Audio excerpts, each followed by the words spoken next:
Sometimes the most important moves in basketball are the ones you don't make. Welcome to Lakers News Fan Report, your home for the latest updates and insider information about our beloved purple and gold.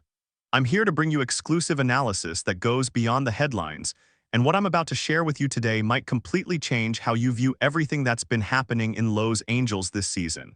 Stay with me because this story has layers that most people aren't seeing yet. There's a pattern emerging in Lakers management decisions that's been puzzling a lot of fans and analysts. While other contending teams are aggressively packaging draft picks for rental players or mid-tier upgrades, Los Angeles has been unusually conservative. Some people call it hesitation. Some call it poor management. But I'm here to tell you there's something much bigger at play, and it's a chess move that could define the next era of Lakers basketball. The organization isn't being passive, they're being strategic in a way that requires serious discipline and long-term vision. Let me paint you the full picture here because context matters tremendously. Right now, the Lakers can only trade their 2031 first-round pick. That's 7 years into the future, which significantly limits what kind of deals they can construct in the current market. But here's where it gets interesting. The moment we hit the offseason, everything changes. Suddenly, the 2026 first-round pick becomes available for trade discussions, and that opens up an entirely different universe of possibilities. We're not just talking about minor roster tweaks anymore. We're talking about the kind of flexibility that allows you to pursue transformational talent. And when I say transformational talent, I need you to understand the magnitude of what that actually means. We're not discussing solid role players or even quality starters. We're talking about franchise-altering superstars who can single-handedly shift the championship odds. The kind of player who changes the entire trajectory of your organization for the next decade. The Lakers are keeping their ammunition dry because they're hunting big game, and they're willing to be patient to get the shot they want. Now let's talk about Austin Reeves for a moment, because his development is absolutely central to understanding the Lakers' current positioning. This season has been nothing short of spectacular for him. He's averaging 27.8 points, 5.6 rebounds, and 6.7 assists per game. Those aren't just good numbers, those are elite numbers that put him in conversations with the best guards in the Western Conference. An all-star selection looks virtually guaranteed at this point, and there's genuine discussion about potential All-NBA consideration. That's the kind of leap that changes everything. But the statistics only tell part of the story. The chemistry that Reeves has developed with Luka Doncic is special. I'm talking about the kind of on-court synergy that takes years to build for most duos, but these two have found it remarkably quickly. They read each other's movements, they anticipate passes before they happen, they complement each other's playing styles perfectly. Management sees this pairing as a cornerstone they can build around for the foreseeable future. And here's the crucial part. Any major trade discussion right now would almost certainly require including Reeves as the centerpiece. That's a line the Lakers absolutely do not want to cross. This is where the strategy becomes crystal clear. A mid-season blockbuster move for a superstar would gut the core that's finally starting to click. It would mean sacrificing the chemistry and continuity that took so long to establish.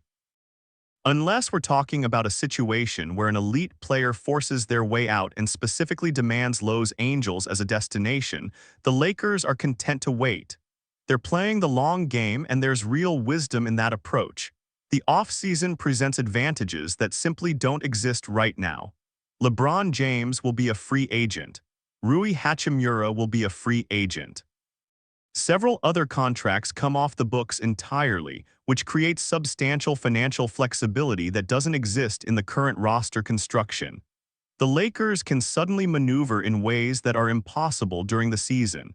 They can restructure deals, they can create cap space, they can package assets without destroying the foundation they've built. There's another crucial element here. The Lakers are expected to offer Reeves a major contract extension this summer, something in the neighborhood of $40 to $45 million annually. If he makes an All-NBA team, that number could climb even higher. Some people might look at that commitment and think it limits what else the Lakers can do. But here's the thing, even with that substantial investment in Reeves, the team will still have enough roster flexibility and tradable contracts to construct a competitive package built around draft picks, expiring deals, and role players. They won't have to gut their core. They won't have to choose between keeping Reeves or pursuing a superstar. They can potentially do both.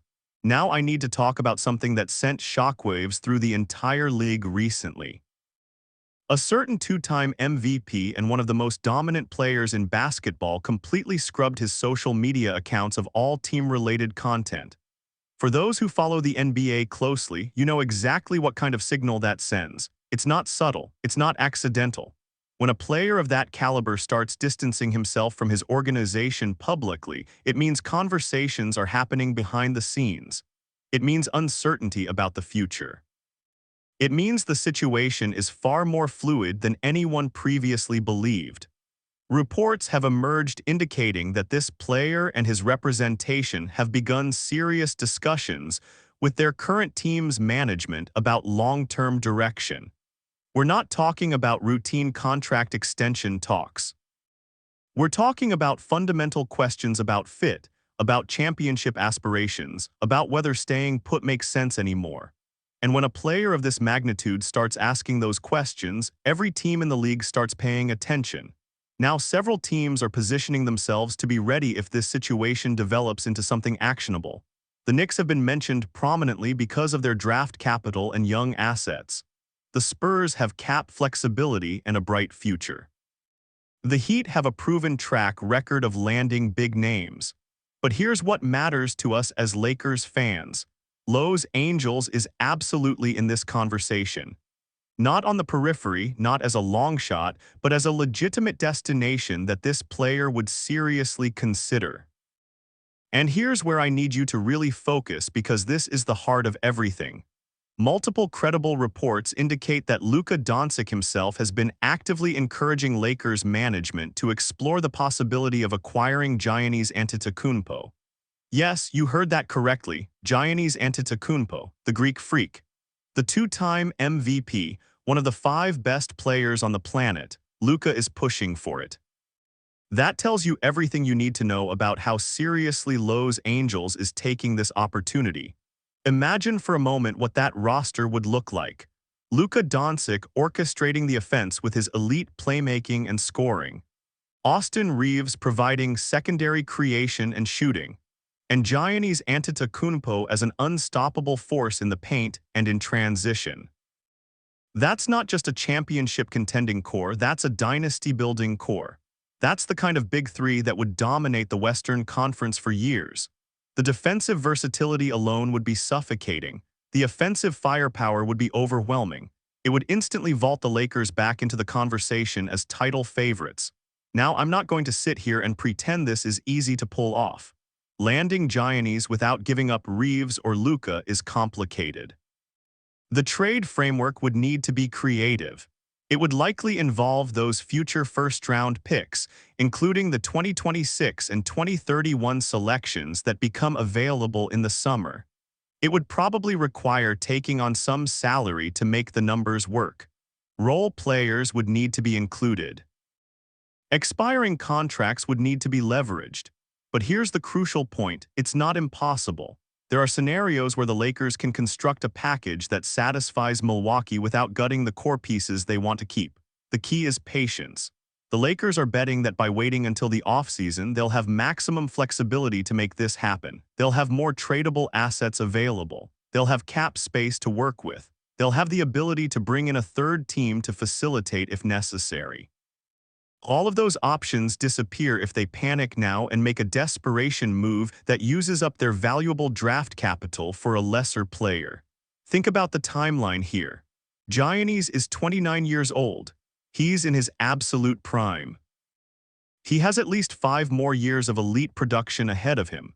If the Lakers can acquire him this summer and pair him with Luka and Reeves, they're set up for sustained championship contention through the rest of this decade. That's not hyperbole, that's reality. That's the kind of move that justifies everything the organization has been doing. I also need to address the elephant in the room. LeBron James will be a free agent this summer, and while his future with the Lakers remains uncertain, there's a scenario where he could take a reduced role or even move on to facilitate this kind of blockbuster move. That's not something I want to see happen emotionally, because LeBron is a Lakers legend and deserves to finish his career in purple and gold. But if his departure creates the cap space necessary to land Giannis while keeping Luka and Reeves, it might be the right basketball decision for the long-term health of the franchise. Let's talk about fit for a second because that's critically important. Giannis is one of the most versatile players in NBA history. He can play multiple positions. He can guard every position. He doesn't need the ball in his hands constantly to be effective. He thrives in transition, which fits perfectly with how Luka likes to push the pace. He's an elite finisher around the rim, which complements Luka's ability to create driving lanes. He's developed into a capable playmaker himself, which means the offense wouldn't stagnate when Luka sits. The fit is actually better than most people realize. Defensively, adding Giannis would transform the Lakers overnight. He's a former Defensive Player of the Year who can protect the rim, switch onto perimeter players, and disrupt passing lanes. Pair that with the defensive improvements Reeves has made this season, and suddenly you're looking at a team that can be elite on both ends of the floor. That's championship DNA right there. Now let's address the competition.